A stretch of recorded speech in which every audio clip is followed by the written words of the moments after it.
I'm so happy to see this.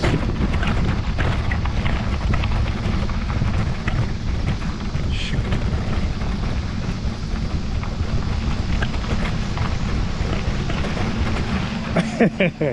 When you try to be Ghostface Killer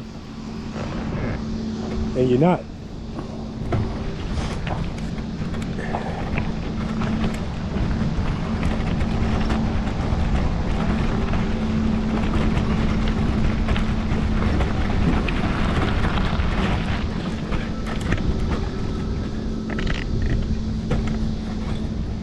The wind is blowing out of the north.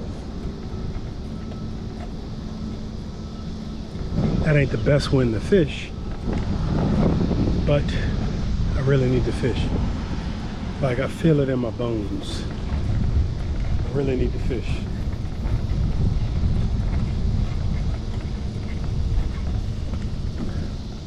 Let me slam the rest of this liquid hydration.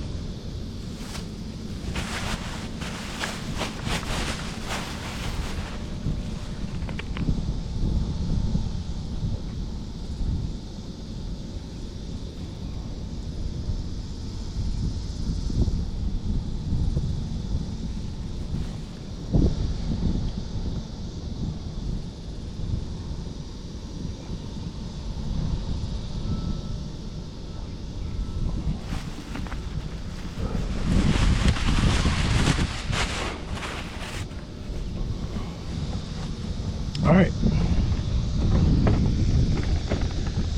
I don't know how fast we're gonna get back to the city.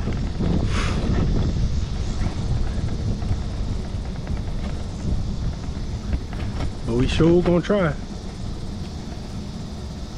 And at the rate I'm pedaling, not fast enough. But today, I really don't want to ride, but I have to do my 20, period. But my heart not in it today, honestly. And some days you have those days, but you can still do it even though your heart isn't in it. I've had a little dark cloud over my head the last few days, and you know, I think that's got me in a tizzy. It's the after effect of that dark cloud, you know. Yep, final answer.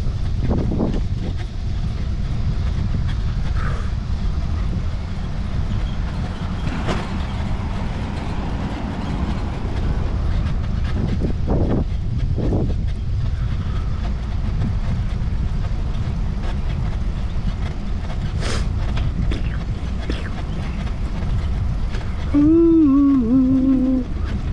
But I tell you what, boy, today is beautiful.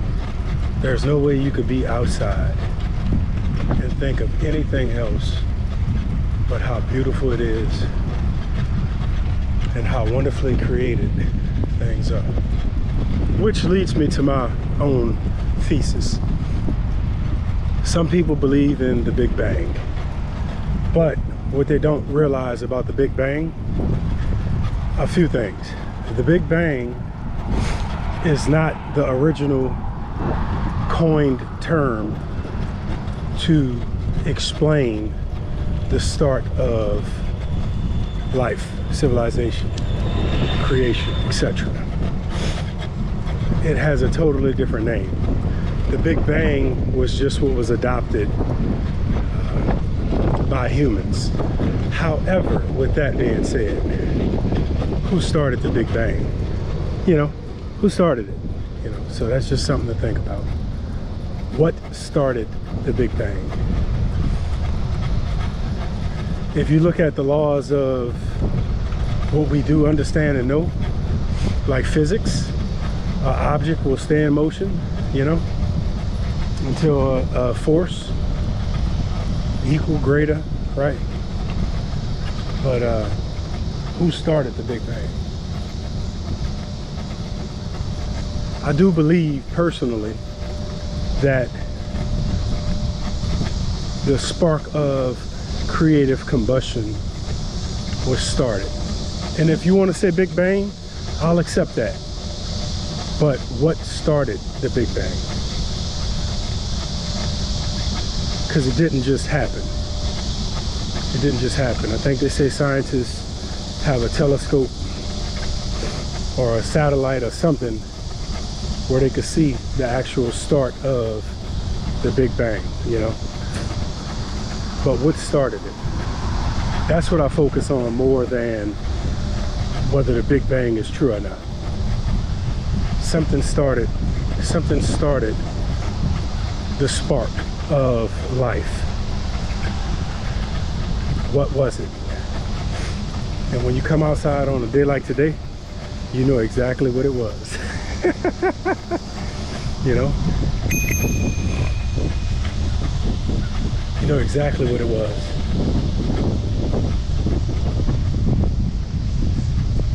How's it going? All right now. You know exactly what it was. And when I see the clouds and a blue sky like this,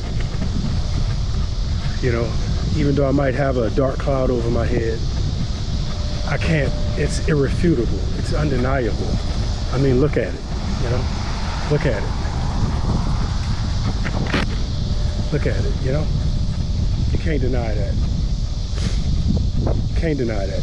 Like, the wind I feel right now on the river, I mean, where does it come from? Where does the wind start at? Like, where does it go? You know? What makes it do what we understand that it does? What makes it blow? You know? Like, why do we need that? Like think of the question I just asked. Why do we need the wind? You know?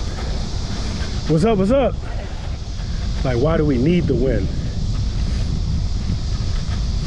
Why do we need the sun? Because if something happened by chance, freak nature, chance, if something happened by chance, how does it become so essential? You know, how does it become so essential? Like the sun. If the sun happened by chance, how does it become so essential that life depends on it? That life today depends on it, just like life thousands of years ago depended on it. You know, the moon, if the moon happened by chance, like, why does it affect the tidal flow? Why does it affect the tidal flow? Why does it have phases? How does that happen by chance? How does all of the intricacies of the moon happen by chance? I mean, this stuff right here, you know, like hydrogen, 2, oxygen. How? Explain it.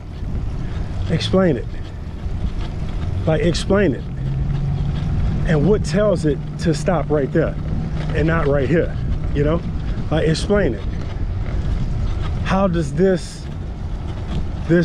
bowl, this trench, how does that hold it all? You know, of course, we do have a levee system in New Orleans, you know, thankfully.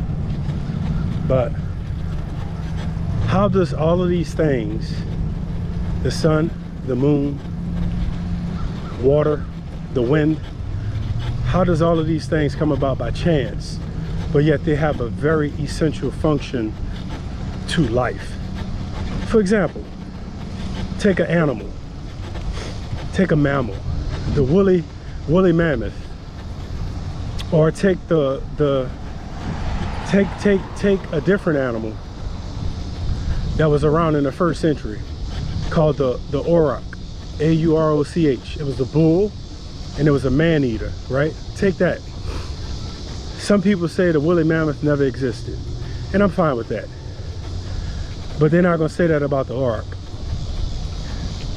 They're not gonna say that, because the 1st century wasn't that far ago. But with that being said, both of those animals are extinct. Take the Tasmanian tiger. It's extinct, right? The sun will never be extinct. The moon will never be extinct. So look at that shade. What is shade, you know? What is shade, and why does shade make us feel noticeably different.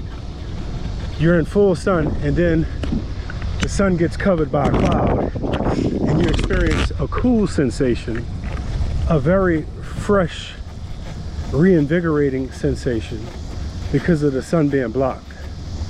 But if we were in wintertime, you'd be freezing cold because of the shade, you know? All right, brother? I'm just saying, man, it ain't happened by chance. It ain't happened by chance. And I know they got some big brain that's very educated that's gonna come up with all of these elaborate theories of the answers to some of the questions I asked. But at the end of the day, what started the spark? And you can never quantify that with anything but the truth. It don't matter how many degrees you have in front, behind, on top, over. It don't matter your GPA. a simple human with no education, they always look up. Always. They always look up. That's in us. That's in us. But you have some that are defiant, and rightly so. I understand why. I really do. In most cases, you know, I used to be defiant, and I'm still defiant. But I mean, look at it. The blue, the green, the trees. I mean, if it happens by chance, look at all of this green, right? Look at all of this green. Look at all of this green. You know? Now think of a desert. Think of a desert, you know? It's like two totally different topographies in contrast. So how do you have desert and how do you have lush tropical rainforests or forests or woods? You know, different topographies. Tundra, you know, different topographies. Totally different.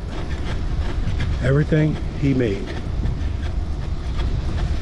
So anyway, that's why it's important to be outside, so that you can recreate with creation and realize how wonderfully made we are. Hello. And how wonderfully made this earth is, perfectly created. You can't get away from creation. You know, some of the most beautiful documentaries on creation, you know, talk about how things evolve. And some stuff does evolve. It does. That's proven. But it evolves because of creation. Nothing cannot evolve into something. If you hold your hand out, a $5 bill will not evolve. I don't care how long you've been on this earth. It will not evolve. It will not evolve. If they didn't put this AstroTurf down there at Edna Car, that earth would not have evolved to that man-made synthetic substance called AfroTurf. AstroTurf, pardon me, AfroTurf. Yeah, good singer. So, you know, it's beautiful. And guess what? For some of you up north, you're experiencing the early stages, late stages of autumn, early stages of fall, or however that works. Winter, spring, summer, fall. In New Orleans, we just have summertime year round. But the leaves, if they haven't already started dropping, they're gonna start dropping once they change colors and all that good stuff. You know how your area works. And that's every season. That's every season. That's every season. You can't give a theory credit for a designed, implemented, executed product. You can't give it. That's so disrespectful, you know. And I'm just talking about what I have seen with my eyes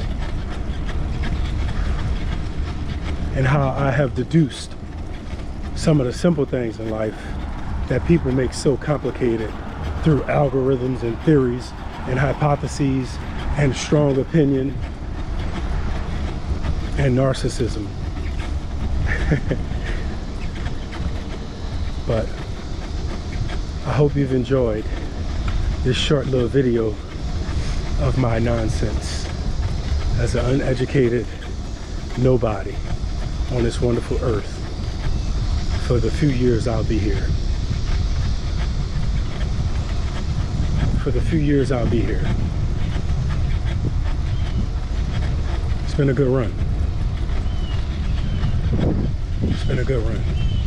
And it's days like today that really humble me in my tracks of ego and pride and narcissism and opinion.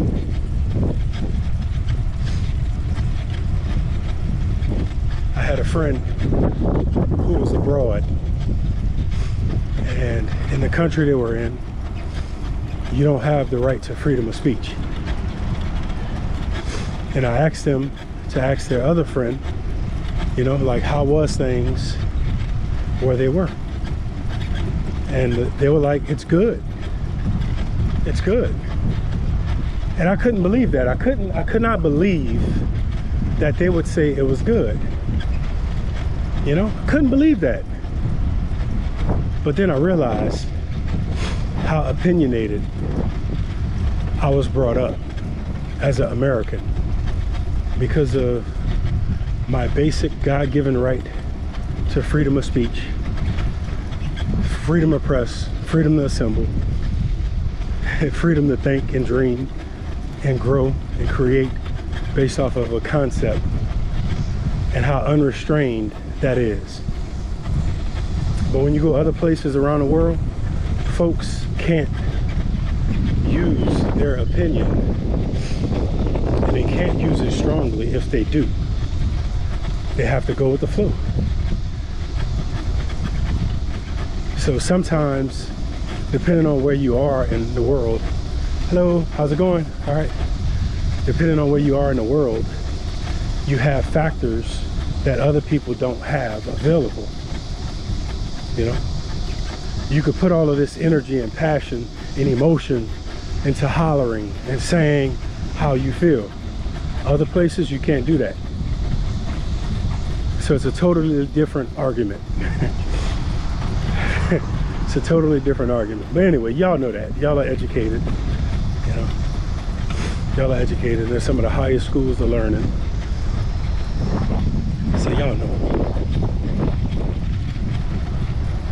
Anywho, thanks for listening to my nonsense. Judgment free.